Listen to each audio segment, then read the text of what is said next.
Greetings and salutations, good friends, and welcome to Blades in Paradise. My name is Dr. Winston, and I will be your guide to the perils and pleasures of our paradise amidst the post-apocalyptic Pacific Northwest.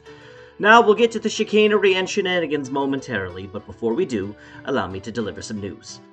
Blades in Paradise is an actual play podcast run in John Harper's Blades in the Dark, and we're sponsored by the developer Evil Hat Games. Use code BARDROCK10 at checkout to save on your order. Bard Rock Network is sponsored by Dragon Master Games.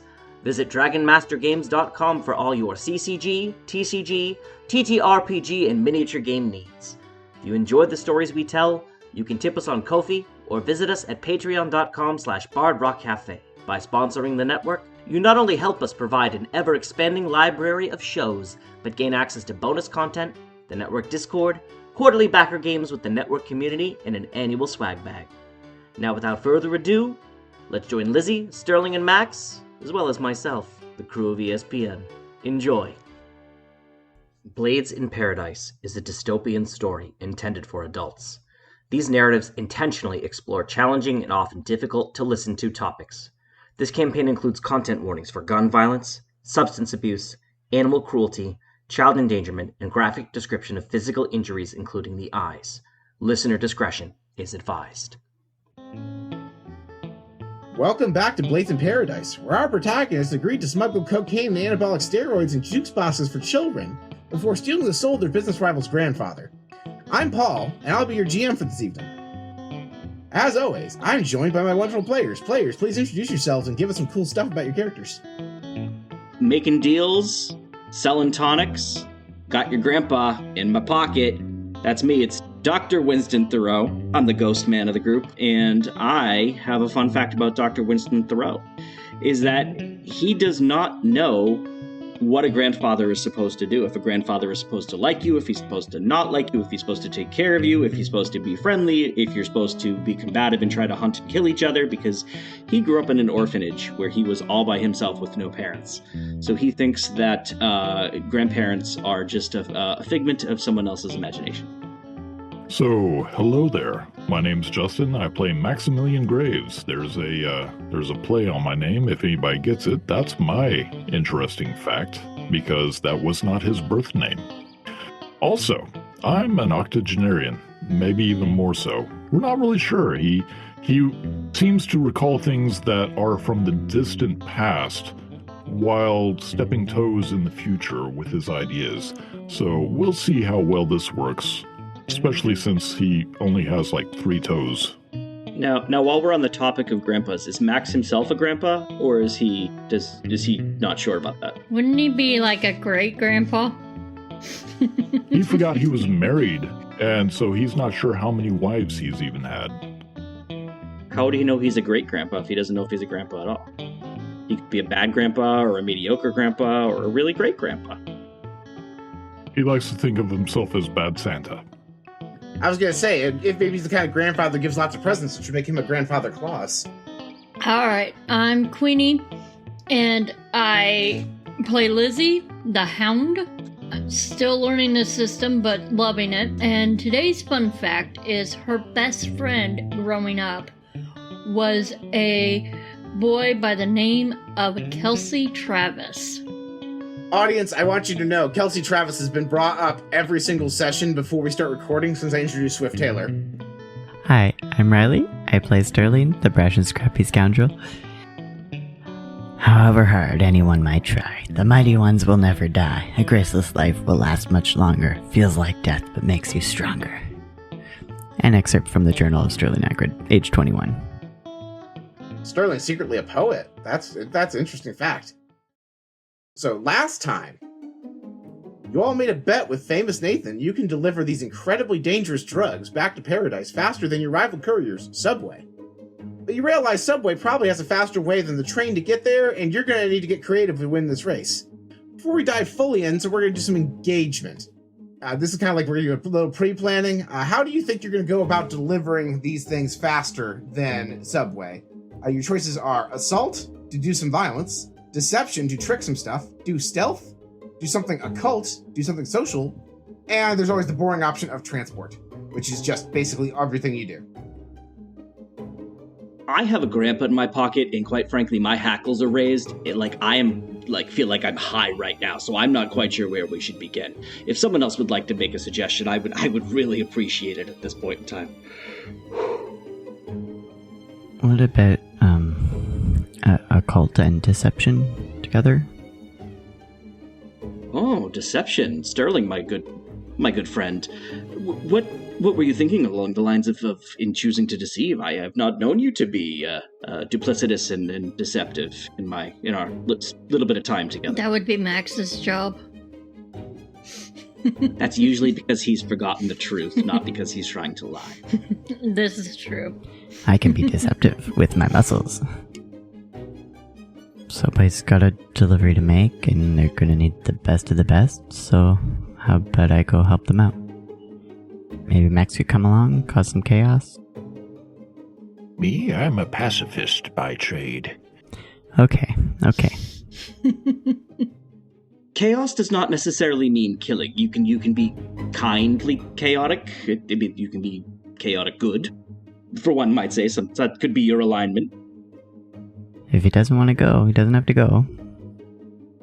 Volunteers? Objections? Other suggestions? Well, if we separate 2 by 2, I believe that I could go with Sterling, and he could be the brawn and some of the brains, and I will be the spunky sidekick, as it were.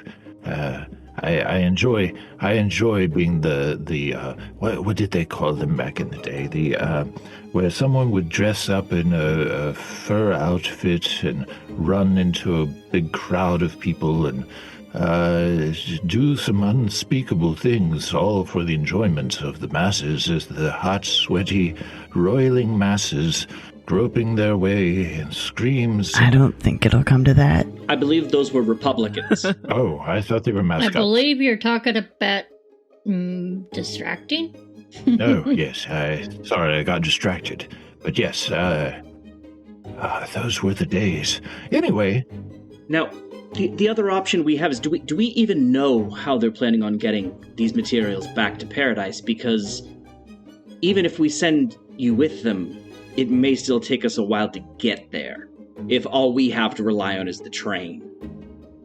I could just sit up on the top of the train and watch for them. Take shots at them as they go by. Can we do some kind of roll to have an understanding of where they may be departing from, what kind of transportation they may be using? Sure. Could I use my downtime action to do that? I was actually going to suggest you could use your downtime activity to acquire an asset, i.e. a mode of transport that isn't the train. I will just let you guys roll survey to find out where their location is, because that's be like, I'm looking around really quick for signs where a subway is. I believe we should do a tandem bike. 4 of us, 1 bike. That should get us there fast. We should do that someday, but maybe not today. And I like you describing tandem bike. I'm just imagining someone making a bicycle version of those cars on the Flintstones. Does anyone have decent survey? I have 0. I've got 2 in survey, so I can roll. And this is going to be controlled standard. I remembered this time.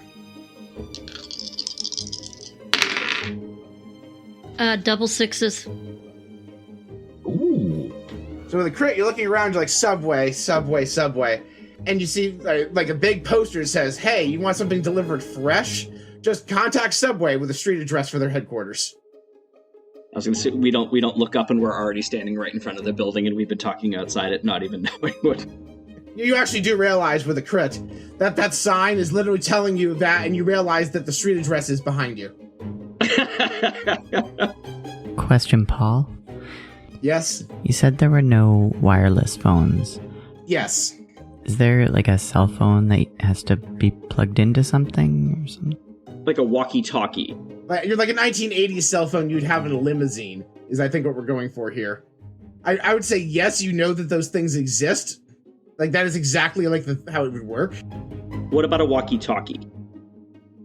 Walkie-talkies would work, because they're just like short-range, like radio, like these radio waves, not cellular waves, so like that's like a different technology that's a little easier to replicate without infrastructure.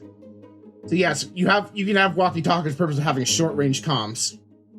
But in terms of like a cell phone, if you're like trying to like make a phone call to somebody, you need to actually find like there are like payphones and stuff, so you could make a phone call. Back in the day, we didn't bother with all that high-tech mumbo-jumbo. We would just inscribe what we wanted to say to another person on a bullet and then fire it off at the person in question. And once they dug it out of their body, they would read it and they would shoot us back. It was fastest way to get any information, although sometimes it a little got lost in translation. Now explaining bullet journaling, everybody. So they were just sentence fragments, if you will. No pointless. Hey. There were so many good jokes that we were all over that. Bullet journaling, sentence fragments, everything. You got to shoot your shot when you got something like that. Oh, okay.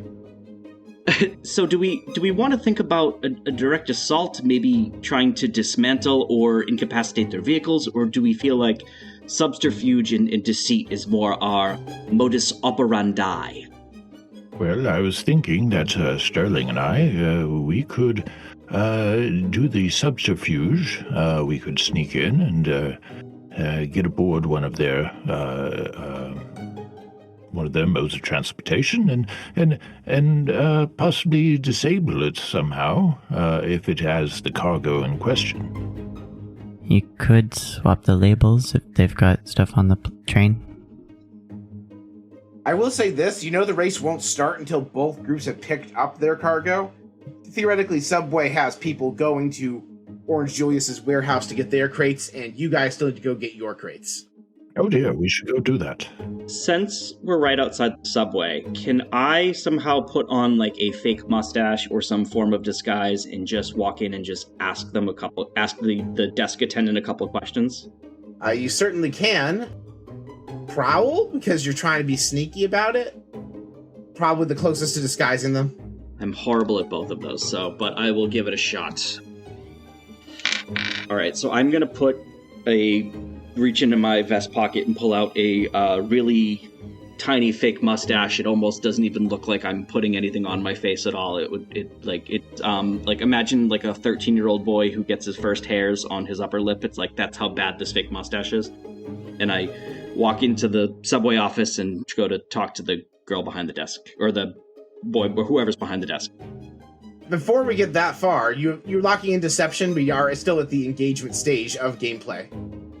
I think we're going to go with deception, right? But the question is how we're going to get our cargo back at that point. You guys choose a plan. For deception, it's the method of deception. You're going to have some people like mess with their stuff and or sneak onto their crew. And then the missing detail here is going to be you don't know what method of transportation they have or which employees are going to have it, so you don't really know what you're looking for. That being said, it's time for the engagement roll. So, is this opportunity bold or daring? Yeah, I'll say it's pretty bold to try and sneak into your business rival's business and undermine them in disguise. Does this plan's detail expose their vulnerability? Not really. Can any of your friends or contacts provide insight for this operation? Do you think you have any friends or contacts at maybe rivals or enemies of Subway you could or Famous Nathan you could leverage? We have Famous Nathan's grandpa, Famous Amos, and we're not quite sure how they feel about each other yet. That's another element, which is the next question. I'll sure give you a dice on that. Tell you what, I will go ahead and I'll give you a bonus die on a survey, the good doctor specifically, to see if you can remember any of your mutual, the enemy of my enemy is my friend kind of thing, to see if you can think of any of Nathan's other enemies who might be helpful here. Yeah, I'm giving you a bonus dice, so you have at least one. Okay, so I've got one in survey then. I will push myself for this one. I'll take a stress to get a second dice, because I think this is going to be important. I feel like you would know who doesn't like Famous Nathan. Ooh, that's 2 3s. That's a failure. There's like a name on the tip of your tongue. You're like, there's a guy, and you like think his name starts like an O, but that's like all you got. I just hate Nathan so much that as soon as I start thinking about him, I can't focus and I can't concentrate, and I know his name sounds something remotely like something that you should be able to eat, but I can't remember what it is. Could his name be Otter? Pop Otter? Or is he only working up north? Pop Otter's been put on the freeze for a long time. He's out of the business at this point. He was such a lovely young man. He's so young and full of vim and vigor. Where does the time go, my friends? He melted under the pressure of it all. It was too much. Now, in Media Res, would Max and Sterling do still have their downtime activities? Would you like to use them to try and acquire a vehicle for your crates before you initiate the subterfuge? And just for the purposes of this, could affect the engagement roll for bonus dice. Yeah, I'll do that. Question about a minor action. If it takes downtime, I'll skip it. But could I cut into the Beanie Bear and fill it with pocket change? You absolutely can. I'll let you do that for free because you're just making an improvised weapon. Interesting. That's not my plan, but now that's in my head. I mean, you fill the bag full of metal, so it's something. It's a sock full of oranges. I don't see a tangible reason that would require you to use your downtime activity. Let me put it that way. Sweet. So that's in my pocket. And then I will try to acquire a vehicle for us. Yep, so your crew's tier at this point is 1. You are the base level tier. So you get to roll 1d6. That's how many I wanted to roll. That's a 4. A 4 is a miss success, so you're looking around and it's like, where am I going to find like a vehicle? And you see a sign. As you pointed out, Winston's like, oh shit, that guy. You see a sign for Oscar Mayer and his delectable vehicles. That Weiner? Yes. Yeah, so you see like, oh hey, Oscar Mayer, this guy, like you like vaguely aware, like he is like another big businessman, con artist kind of guy who's like rivals of Famous Nathan. You think if you mention Famous Nathan in passing to Oscar Mayer, he might give you a deal on a vehicle. But is that vehicle gonna cut the mustard? Don't forget French's. It definitely would let us catch up. I really relish these moments with you guys. All right, I'm going to give you each 1 bonus die for all these excellent hot dog related puns that you can just use, but only for this session. This is a little bit of metagaming here, but if you take the barge, oh, that's for your lair. Never mind. I'm stepping back completely. Yeah, your lair is currently back in paradise. You can take a barge and make it your lair. At the moment, you do not have any means to your base. I was like, wait a minute, we can move it during downtime. We can be there before they even... We've broken your game, Paul. So yeah, like if you want to, you just walk over to Oscar Mayer's car lot and see what he has in terms of transportation vehicles. I say car lot because I'm trying to think of what like a guy who just sells different stuff could be. So right now it looks like Winston is on the thing. You and Max is your downtime activity, so... Max, would you like to contribute your downtime activity to let Riley roll a second die and see if he can get a 5 or a 6? Oh, sure. I don't mind at all. I think Sterling is a sterling example of brains and brawn, the streamlining of a human, if you will. You are human, aren't you? To be determined. That is a 5. I don't blame you if you're not, simply because humans are terrible people. I should know, I'm one of them. Wouldn't that be a half human? We'll see what happens over the series. I'm not all there, I understand. Sterling, did that die help your roll at all? I did, that was a 5. All right, cool. So you walk onto Oscar Mayer's lot, and of course he personally approaches you like the man, like, you know, like that style where like a salesperson, like the manager kind of softens you up, and then once he's sealed the deal, he'll hand you off to one of the peons to close the sale. Like that's Oscar Mayer's approach. So you see this guy, he's wearing like a bright red suit with some yellow things and like just a little touch of green on the top hat. And he's like, why, hello there. I'm Oscar Mayer. What can I do for you? I need one of Oscar's cars. Of course.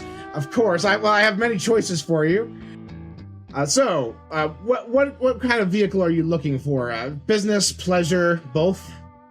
I look at the crew. Business. Are you still wearing like your ESPN uniform? No, I am not. Okay, so he's not going to just assume that you guys are delivery people. What kind of business do you get? I never change out of mine. All right. Your friend there looks. Are you with ESPN, sir? Yes, both of us are, in fact. We desire a pleasurable experience for business, preferably something that can fly if you have it, but if not, just something fast. I do have a few options in terms of air carrier. They're a little bit more expensive. I do have a full-sized airship, but that would run you about 6 coin. Not to make assumptions, but you gentlemen seem like you might not be in your price range. I do have the dinghy, which is basically a bicycle-powered glider with a balloon on it to keep it in the air. That's an option I have for air. Or we do have the Wienermobile. Very fast, steam-powered.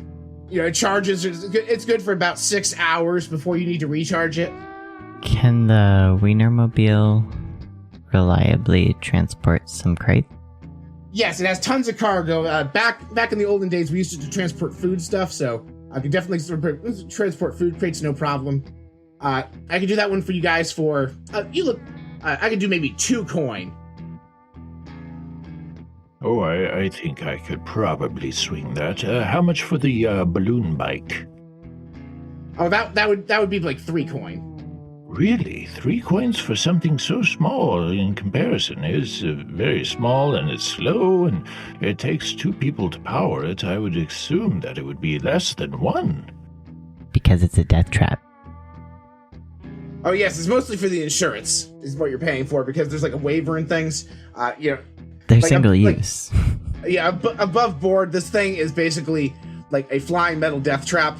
I usually only sell to people who are like adrenaline junkies. Oh, that's me. Yeah, but if you don't mind me asking, what do you need the vehicle for? Just a standard delivery, anything special? Oh, no, we just have a few crates, and the train that we were on, well, some people tried to rob it on the way here, so we were trying to take matters into our own hand and transport safely, and faster than a train, so to speak. Now, is there any chance that I could combine the glider balloon with the Wienermobile? No, because the Wienermobile does... that would require, like, some work. Yes, you could. It would take me more than a day to rig that up. We could make you some sort of motorized thing that was more car-sized, but, again, I would need a day or 2 to have an engineer work that up for you if that's what you're looking for. Oh, fantastic. I might keep that in my back pocket. But you said you're the heroes that stopped that train robbery. I heard about that. Oh, yes. Fantastic. Yes. Yeah, I might be able to wiggle with you guys. I'll give you a bonus die on negotiating the price of this for him. Excellent. Because you mentioned that you're like a hero, like a local hero right now. Ah, yes. And really, I didn't do much. It was our fearless leader. You see, the good doctor. He's a good man. He's just a little out of pocket at the moment. He's dealing with some nefarious underpinnings that have to do with that dreadful Nathan fella. If you Sterling, do you know Nathan? What was his name? Yeah, Oscar Mayer looks at you like he has this like really stern expression, like you saying that you guys are trying to somehow interfere with the business dealings of famous Nathan. No, absolutely. I would call it a friendly rivalry, if you will. Not so friendly on our dear doctor's part, but I find it rather humorous myself. All right, well, I'll tell you what. You said the doctor. I think I know the doctor by reputation you're speaking of. Is that Winston Thoreau? Yes. Did I hear somebody say my name? Oh. Winston, old boy. Why didn't you say it was you? Hello, Oscar. Good to see you as always, good chap. I know for a friend like the good doctor and to spite our mutual colleague's a strong word. Just to break it down for you, Oscar, if we manage to beat Nathan's boys back to paradise and make our delivery prior to Subway, not only will famous Nathan be forced to turn over the hospital contracts to me, which I may be willing to share with you, but I'll keep what I have right here, and I'll flash Grandpa and the vial to him. Oh, I see. Well, tell you what, I was going to give you guys just a discount, but How about this? I have a Wienermobile I specifically rigged for marketing. It basically says Oscar Mayer's, basically has the Oscar Mayer brand on it. I will let you guys just have this one, as long as you keep my branding on it. So you deliver stuff, free advertising for me, win-win. Oh, absolutely. We'd be delighted. Now, is this a stick shift? Do we have to, how do we drive this? Sterling, my boy. I will go ahead and say, you also get a bonus die remembering the old times. So you will remember how to drive both a stick and a automatic. Terrifying. So it doesn't matter, no, I'm saying both. So Max could sit in the front of this car, regardless of which it is, and drive it. He's one of those guys who just drove both because he's an old, experienced man. Can, but should he? That's an excellent question. But yeah, it is an automatic transmission. We did away with the manuals, and that's mostly for heavy duty work. No, but this thing is heck fast. You guys will do great with it. So just leave the branding on there. Here's the keys. Love helping out ESPN and sticking it to Famous Nathan. Oscar, I will remember your kindness and your hospitality once I have that contract in my hand. You have my word. You have my promise. May I ask, this may be slightly out of pocket, Mr. Meyer. Do you have an employee named Shveddy? Shveddy, yes. He actually runs my Paradise location. Ah, yes, good. Do you need anything delivered to him, perhaps? Actually, I do. He asked for some fitness equipment, so I have these medicine balls. Medicine balls?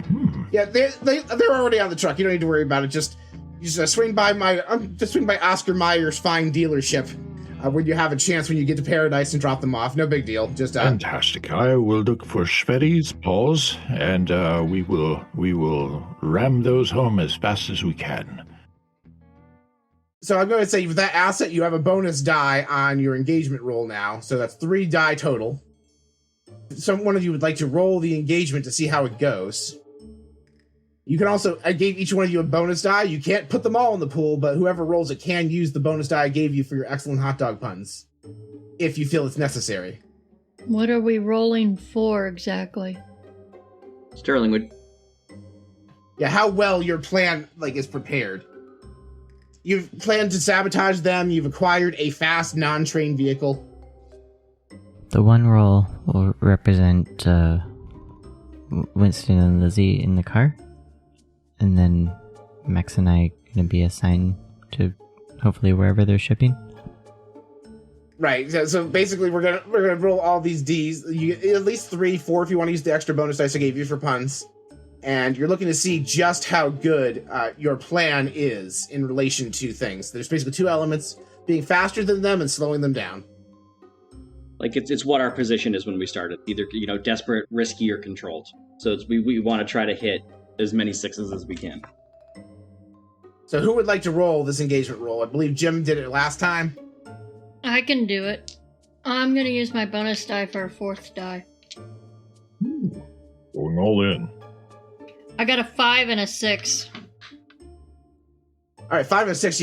So that's going to be a very controlled situation. So you know where Subway is. You get your crate. So basically, you're divided up. You're very confident that your plan is solid. And I will go ahead and say, with a 6, your disguises are much better than the penciled-on mustache that the doctor put on earlier. I was actually not intending to be disguised. That's fair, but if you wanted to be disguised, you would have a better disguise. Max just changes hats. Takes it and turns it around.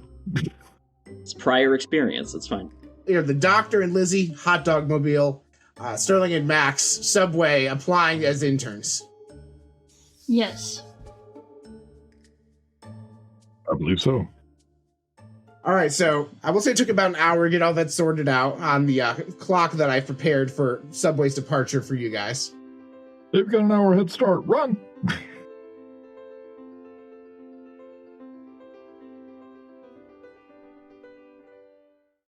Enjoy what you're hearing? Rate us on your favorite podcatcher. Reviews on platforms like Apple, Spotify, or Good Pods help new listeners find our content. It's a completely free way to support the show. Thanks for listening. Hello, everybody. Has this ever happened to you? Man, with this new age of peace, where are all the adventurers? I sure wish I could have someone to clear all the rats out of my basement, but these damned guys are too busy with, big interplanar stuff. Well, don't you worry. We, at Jobbers Industries, are here to fill that gap.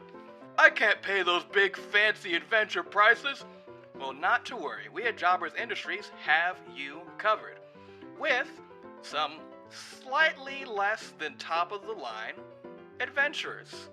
Available at a reasonable, moderate price. Remember, at Jobbers, we're the best of what's left. Jobbers Inc. is not to be associated with Damned or their affiliates at risk of litigational measures, but you can listen to the adventures of the contractors on your podcatcher of choice under the Ages of Damned title. Contractors who attempt to associate themselves as Damned members can and will be held liable for their actions. Contractors releases bi-weekly every other Friday.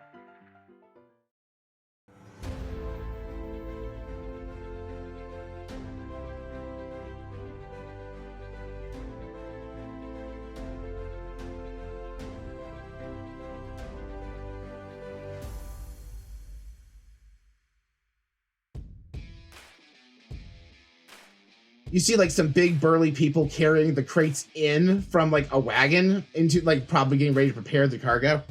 So are these the actual crates that we're interested in? You can't tell, they just look like crates. They look similar to the crates you have, but without opening them to check their contents, you can't be sure. It's you're assuming based on how long it's been, those might be the crates, but you cannot tell by a visual inspection. But timing wise, you're oh, this is about right. I think I'm going to start by backing up the Wienermobile to the back of the, the loading dock, and getting ready to load our crates on. All right, and you don't. It's a good thing that you're specifically picking up a shipment of steroids, because the guys at the loading dock are strong enough to handle this without you needing Sterling. Oh yeah, you're the guys the boss have delivering these juice boxes, right? I am, and I'm very weak and need your help. Yes, it's okay, little man. Here, you have a juice box that'll help you with that weakness problem. I'm good. I don't get high on my own supply, thank you very much. Oh, but each their own. And they're just making small talk with you while they're loading it up. No rolls for that, because you have NPCs just loading the vehicle. Do you have anything else you want to do while you're at Julius Orange's base? I do have a question, actually. So Sterling and I are going to be going to Subway's base. And they have picked up their boxes already? You can either be with the doctor and Lizzie picking this up to see whether or not the crates are still there. Right. Or you can, during the part of the scene where you're in, try and ascertain that. Okay. Can I figure that out as far as if they've already picked up the boxes? All right, so you're at the pickup looking and see? No, I'm at Subway with Sterling. Go ahead and roll survey to try and scope the situation out. Got a 5. With a 5, you hear them talking about how, man, this juice is really heavy. It's surprising how heavy bottles of juice are. You're confident this is the crates. All right. But you hear that as they are walking into the building. They are basically gone at that point, but you do know that's the stuff. Is there a way I can do another survey? What are you surveying this one for? If there's a notepad or a clipboard anywhere around me. All right, so you guys have physically entered the building or at the front desk? You good with being in the building, Sterling? Yeah. We just walk in there like we belong. All right, yeah. All right, so you walk in. Go ahead and do another survey roll to see what's available to you on the desk. There's an employee who looks very overworked sitting at the desk, and they have that expression on their face of I really dislike my job. Very much the way real life Subway employees look when you go in there. Right. That half-dead expression. So I rolled a 6. All right, awesome. So you see, first of all, a foot-long sub. You also see a notepad, a pen. They have an appointment book. You also see behind there a picture of basically each member of your crew with a little sign that says "Do not serve these people." You also recognize, I will say, because you have seen ads, that's Famous Nathan's personal font that he writes in. Nice. We'd like to speak to a manager. Sterling, I'm sorry. I was the manager sent here, sir. I'm sorry.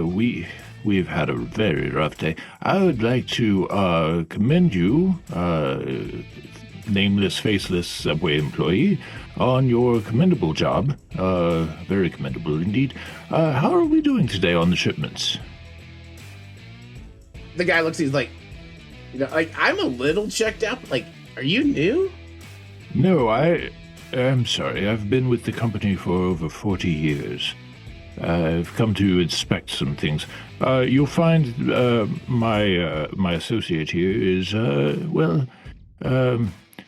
why don't you introduce yourself? And they are very strong and ready to handle any extra cratage that may need to come. I understand we're doing some cutbacks, so money is tight and there's not enough people to go around, so I brought an extra for you. If Sterling, if you would introduce yourself to this poor, unfortunate soul. Yeah, I'll shake their hand if they consent to that. Sure. So you're Sterling, I gather. Guy who apparently has been with my company for 40 years. What's your name again? Oh, my name is Edward. Last name Scissorhands. Oh, because you got I get it, because you have the prosthetic arm there. Oh, I see. That's clever. Yes. Mostly because I cut people's jobs, if you get what I'm saying. Oh, yeah. Tell you what, let me get the floor manager here. He'll want to speak with you. Absolutely. At this point, I walk over and I say, Edward Scissorhands, as I live and breathe. So it seems that Nathan didn't trust the normal subway folks to get the job done, so he had to bring in some ringers. And you, big boy, I thought I had seen the last of you after that last job. You two better not get in my way.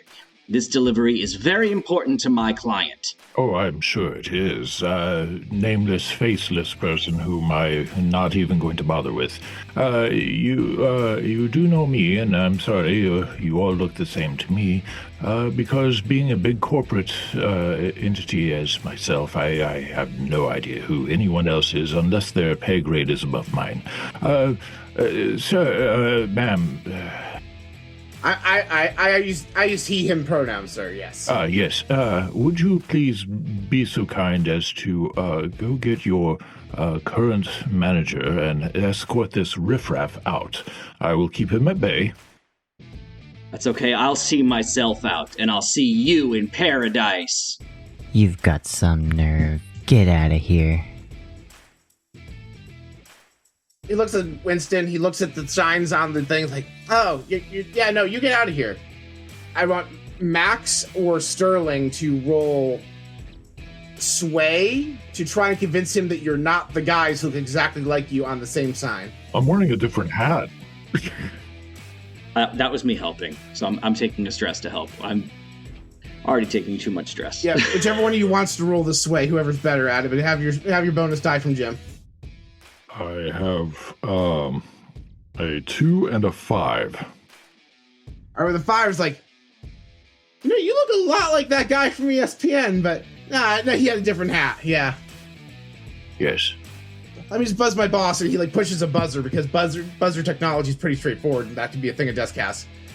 Do you really want to annoy your boss that way with the buzzer buzzing all day? Why don't you go and be a man about it and go face to face? Go tell him. Important people are here, and he needs to come speak with us. Yeah, and he already pushed the buzzer by the time you said that, so... a 7-foot-tall gentleman with, You thought Orange Julius was big? This guy's even bigger. And he's talking with, this accent, from the Jersey Shore. He's like, Jersey Mike, what can I do you for? I see you. Yes, Mr. Jersey. My name is Edward Scissorhands. I come directly from the corporate offices, and I understand that you are needing some help with a special shipment for Mr. Julius. It is imperative that we deliver this properly, on time, preferably ahead of schedule, as there's some riffraff who also have a contract.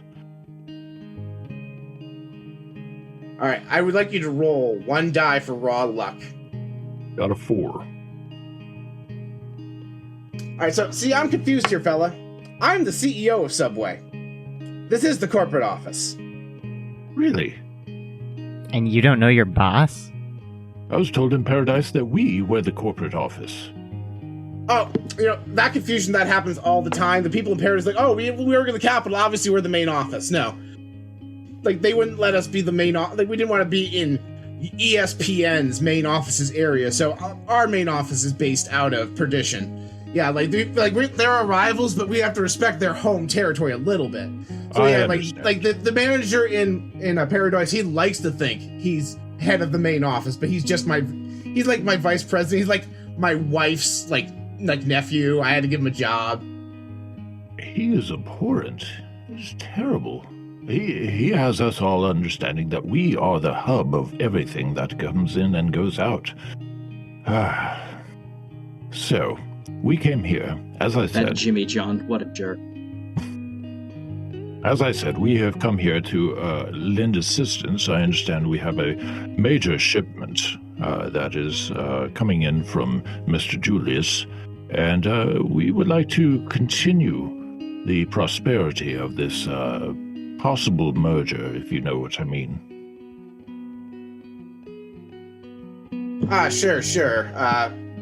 They basically just finished loading up the airship, so let me just check in with the rest of the crew here. And he looks in, he's like, hey, you guys handle this? You need to we could use actually, we are really behind on cleaning this place because we're rushing it out. If you guys have someone who could be the janitor, we haven't cleaned the bathroom since the last job, and it is a mess in there. Yes. Juicy Lucy got really juicy in there. Ooh. Oh. That brings to mind things that I didn't want to think about. Well, as you can see, I brought my security detail with me. Can't be too careful, bandits and whatnot. I understand. There's a gang who robbed a train on the way here. They were foiled by my security detail. Would you mind if we just tagged along for security measures? It's pretty safe up in the air, but if your security guy can handle a mop and some cleaning stuff, we can keep him busy until we land. That's where we're really gonna need more tight security. And he hands you a plunger, Sterling. Oh, I'm sure. What do you think, Sterling? I'll be there to clean up after you. Well, I appreciate it, Sterling. Good person to have on your side, in case there's a jam, and if you give him a mop or a broom, he will break it off and snap people's necks with it and gouge out their eyes. The blood! The horrors! Oh, feels so alive. Only when appropriate. I'll just mop the floor if that's what needs to be done. Oh, yes, of course. Yeah, so you get on they load you up on this airship, and you see that the crew is basically, Jersey Mike himself is escorting this cargo. And you see an even bigger guy. You remember Victor Lord being big? This guy's even bigger than Victor Lord. His name is Big Mac. Paul, you like your beefy boys. I mean, his name is Big Mac, how would he not? Big Mac's a whopper of a man. I really like this Power Rangers-esque increase of every guy beefier than the last. Before we actually board the airship, is there any way that I can snatch the ledger as everything was being discussed? Sure. Go ahead and roll finesse. All right. Oh, 5. You go to snatch the ledger.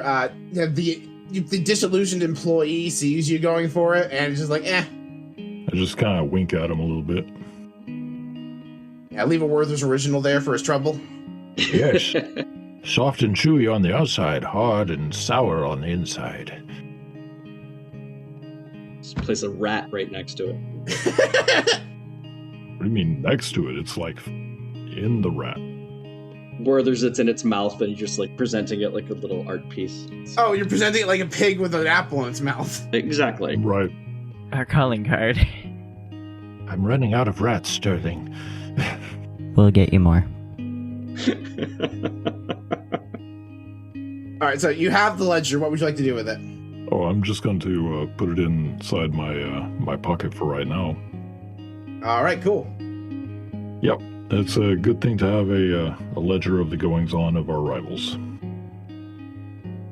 Before we leave and get ready to drive away, I would like to make a phone call, but just keep the phone call that I'm making to myself for right now. Okay, so you're making a phone call, but we're not going to put it on air. Just let it be known you went to a payphone and made a phone call. You go ahead and you make your phone call. The audience is going to be very curious what your phone call is about. You and Lizzie are over at the Weiner mobile getting your cargo ready. And Sterling and Max get on the airship. They see Big Mac.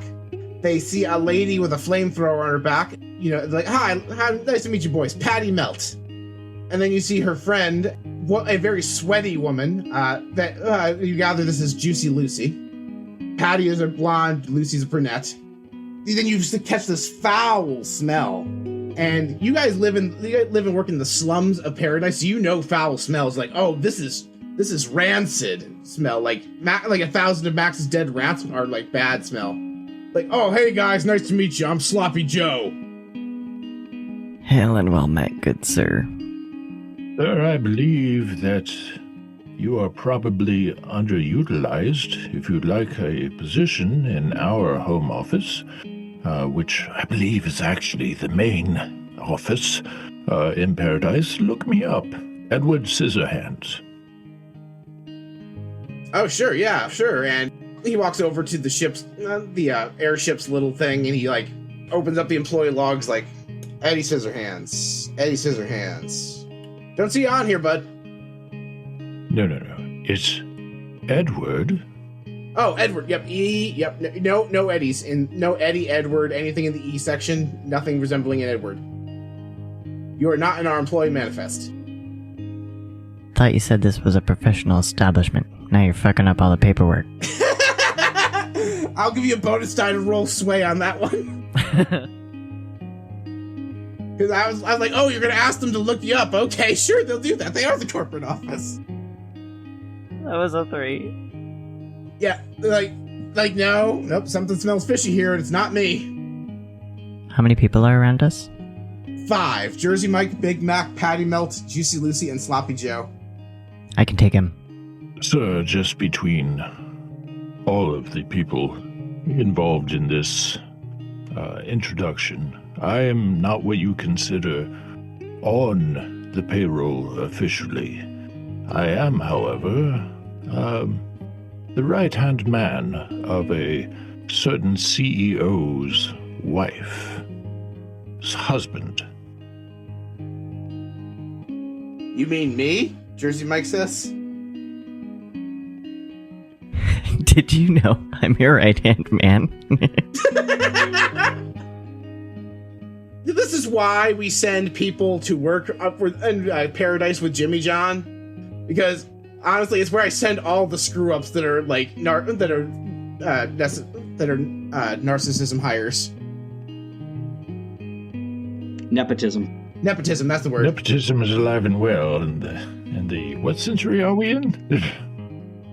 Vaguely defined distant future.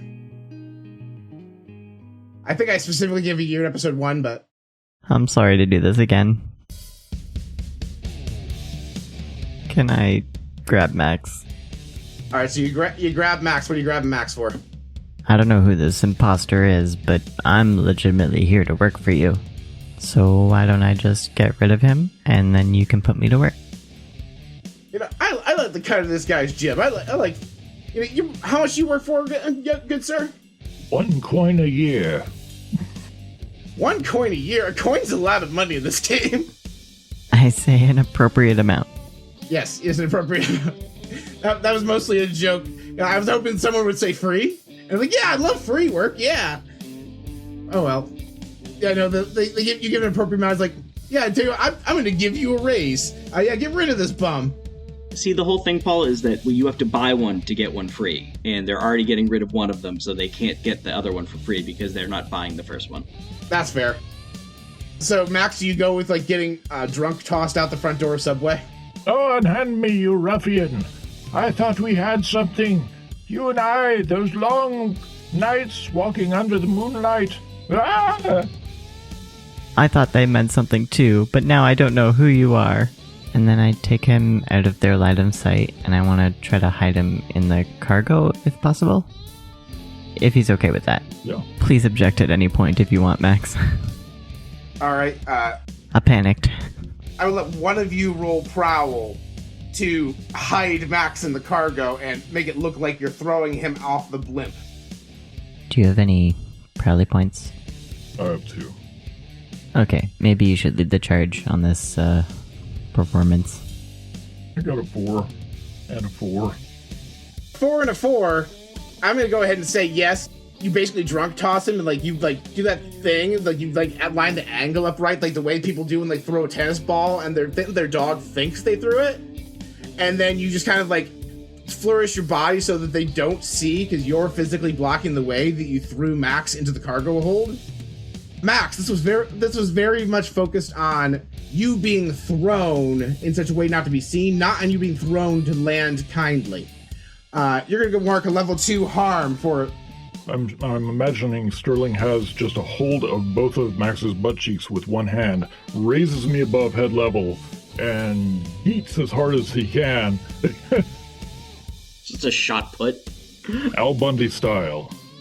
So I'm going to give you a devil's bargain. You can either land on your head and bump your bumped noggin to a level 3 harm, or you can shift yourself in flight knowing you're about to have a bad landing, and you're mark a level 2 harm where one of your prosthetic limbs is damaged beyond repair and will need to be replaced later.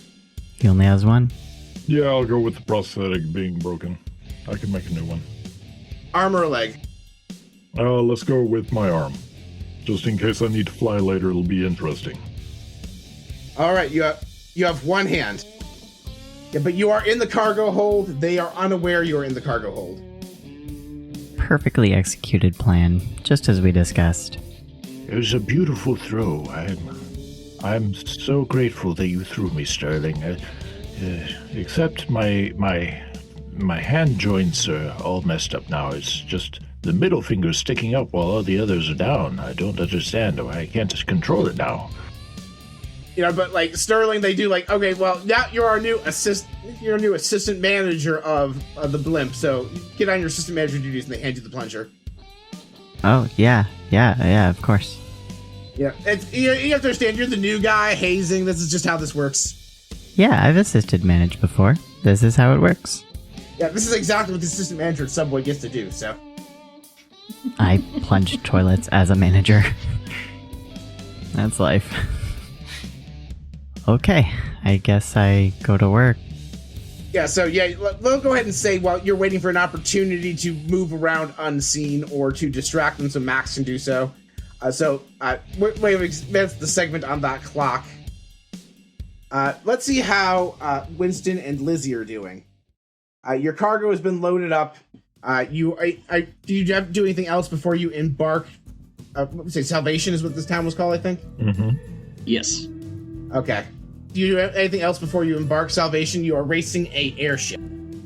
I have made my phone call, so I feel comfortable with my preparations. And I had made contact with a person also. That will come up later.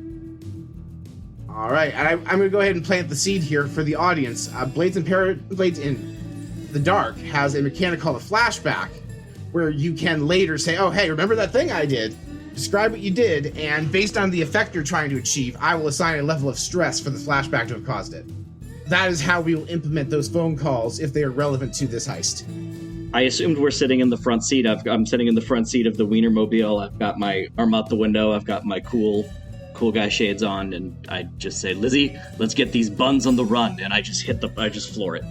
And I'm sitting there with my shotgun. Go ahead and roll finesse, unless you feel like you justify another thing. Finesse seems to me like, oh hey, I'm operating a thing. You can make an argument for tinker because it's operating a machine, but I will let either one of those, or if you have an argument for something else. Oh boy, all of my skills are intellect powered. So I can provide an argument for a tune. I was about to make an argument for a tune in that I don't know if I'm using the power source. Thinking about going back to thinking about the train and how I was able to attune to the train's power source to make the spooky train conductor come out and possess Victor Lord. Maybe I can attune to try to make the car listen to me without necessarily driving it. If I'm driving with my mind. I dig it. You've been around the technology. You don't really know why, but whenever you use your attuned skills, electronic shit goes wacky. So you get the impression like you could kind of like will this car to do what you want, but you're not 100% sure why. I'm like, holy shit, I'm Knight Rider. So yeah, go ahead and roll attune to make the vehicle go room. All right. What's bad is I actually have finesse. Ooh, that's a 4. It's all right. You had to choose between operating the vehicle and being ready to shoot at an airship. Yeah, pretty much. It's fine. A 4 gets you there. It's just like, oh, hey, your clock... basically, there's 2 competing clocks here. The clock of Subway getting to Paradise and the clock of you getting to Paradise.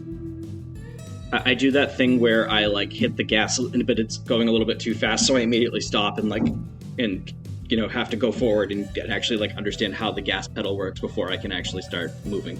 It starts lurching, and you get the impression Oscar Meyer's watching you drive off his lot, like, oh, no, what was I doing? Just the transmission on that is shot now. Yeah, so like you're making way. You turn on the radio. There are radio waves, so you get some like nice little honky tonk piano music as you drive away. It's just a bunch of inhospitable wasteland between you and Paradise. Are you following the path of the train tracks, but just trying to go faster than the train? The fastest point is a straight line kind of thing, or? Can I do a study check to find out if I know what... Basically, do I have like a map? Oh, is there a map on the glove box? Sure, go ahead and roll a study or a survey, whichever you think is more appropriate here for trying to find the right thing. Okay. That's a 6. You actually find an old map from the old days. Okay. And you realize there's a stretch of highway that would be like, follow a similar path to the train, but would be like a nicely paved road that would be easier on these tires than driving over the dirt. I'm going to go ahead and say that if you follow that path, I will mark an extra segment on your clock of Get to Paradise. What do you say, Lizzie? Do you feel like taking this exit? Yeah, let's go for it. Maybe get there faster. All right, so I head out to the highway and floor it. As you head out on the highway and you floor it. Get the motor running. So Sterling and Max are looking for their opportunity. It's about an hour into this journey for both groups. Like, you haven't seen each other yet, like, because it's like a cloudy night, so you don't have great visibility from between air and ground. But the crew of Subway are fairly confident that that situation is well in hand, so they're all like at battle stations on the like bridge of the airship. So, there are like some like mounted guns that 2 of them are on. And then there's like Jersey Mike's actually piloting it, and then like just kind of like guarding Jersey Mike are the other 2.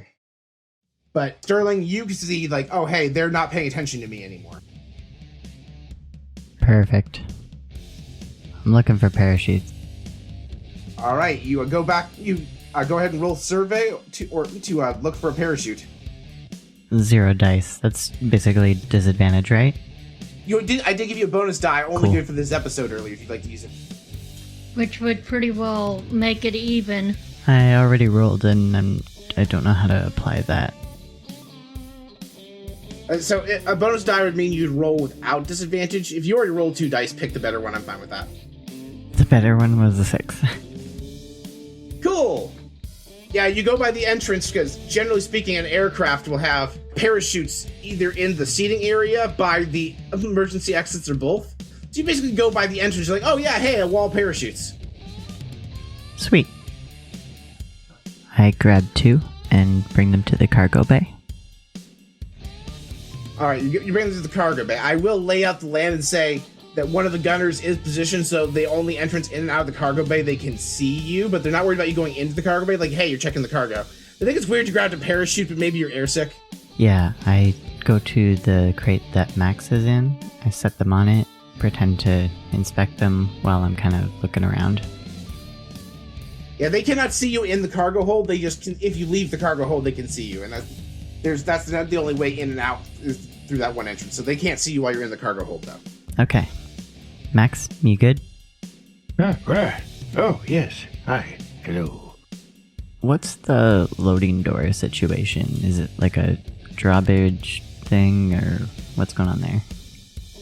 So you're in like the cargo hold as opposed to like the loading part, basically there's this was meant to carry lots of small cargo, not like a really big cargo.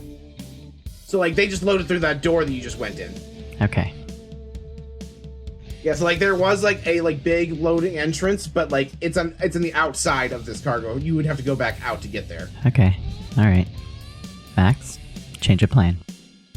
Keep one of these handy. I hand him a parachute. We can't ditch the cargo from here, but we can do other stuff and then leave. I'll look around for some methane. What are the odds? Well, you were just in the bathroom, so. Great. Yeah, that was... Yeah, so you realize, like, go ahead and roll... Yeah, I'm gonna go tinker, actually, because this is understanding the mechanics of a machine. But I'll give you one bonus die because you are in the business of dealing with vehicles. 4. Before you realize, oh yeah, no, the septic tank for this thing is gonna be... Like, I could access that, but it's generally gonna be mounted, like, on the bottom and the outside, so... I can get to some methane, but I would need to exit the ship and climb to the side into a maintenance hatch for it. You know, it's like vaguely on the other side of like the west, like the left wall of the airship from like the main like area, basically behind the bathroom. So if you're looking to like do stuff in fire, the septic system basically you'd have to follow the wall shared with the toilet and the septic tank. Oh. And I'd have to, like, spacewalk on the airship? Like, if you don't want to just break a wall between the toilet and the septic tank, you would have to, like, spacewalk it. Those are your options are Kool-Aid Man through the wall or do some James Bond shit. Well, I mean, Sterling's gonna smash. We could have some character growth, or we could smash a wall. All right, so you go in the bathroom, and he's like, oh, he must not be done in there. Yeah, is there like a crowbar? I mean, you have load, so I'm sure you have a melee weapon that can be used for the purposes of just breaking through a wall. We did establish last episode you have crowbars for opening crates, though, so if that's what you want to use, that's fine. Okay, yeah, I guess that would be like burglary gear. Yeah, that's good enough for me. A crowbar, burglary gear. If you want to roll wreck with your crowbar, you can. Perfect. Not as many dice as I thought, but whatever. That's a 4. 4. You start wedging it open. It's taking longer than you think, and you realize you're making a lot of noise. And you start feeling really conspicuous about it. But you've already committed to this plan, and if they're going to catch you, they're going to catch you. You're not sure. We're going to jump over to Lizzie and the good doctor, because it's been about an hour for you, too. And you see in the distance on this highway, before the next exit, like a large orange and red light that you associate with, like, fire. And you hear, like, music, like, not the music you hear, like, Paradise or Salvation. Like, that's, like, old-timey music, like Victorian music. That's kind of, like, the style in the cities. Now you hear something more akin to, like, metal. Like, something like thrash metal. And you're like, oh, what is that noise in the distance? Yeah. And you see this, like, pillar of smoke, and you realize that there's, like, some, like Wasteland Raiders have set up this mosh pit camp thing about a mile ahead of you, like not like a lot of distance, but enough like you have time to think about what you're doing. But like they are basically a big roadblock on the highway. You probably could drive through, but like they're there and will see you. And they have a bunch of like old. Actually, go ahead and roll survey or study, whichever is better for you to get kind of like from your distance gauge what's there. Like, you right now, what you have is fire and loud music. Oh, Lizzie, that's all you. Okay. I had a feeling you were going to say that. I got big brains and bad eyes. I have 2 in survey. That would be a 5 and a 2. 5 and a 2. You see, like, a bunch of old, beaten-up cars. Like, the old days cars that, like... Lizzie, this is, like, old thing for you. Like, a lot of people in the Wastelands repurposed or modified old tech. to kind of make it work. And you recognize these style of raiders. They're loaded with tattoos, have way too much hair gel in their hair, leather and spikes for days. Basically, they're Mad Max fuckers. Do I recognize any of them? Only by reputation. Did you have like a road raider period where did you go through like a goth phase? Is that what the kids call it, a goth phase? No, I never went through it. Swift did, though. She did, and I will go ahead and say, Lizzie, by reputation, you recognize amongst the Wastelander community, you know that these raiders are known as Hot Topic, and their leader is a gentleman by the name of Spencer Grift. And that's what we're going to leave off for next time.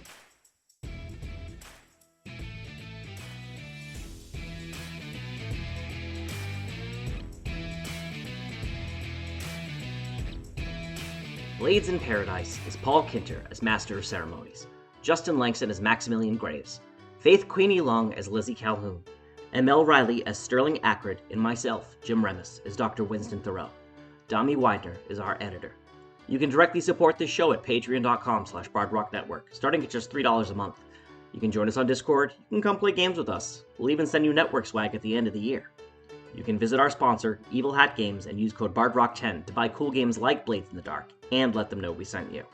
You can support the podcast for free by sharing us on social media, word of mouth, or rating and subscribing on your favorite podcatcher.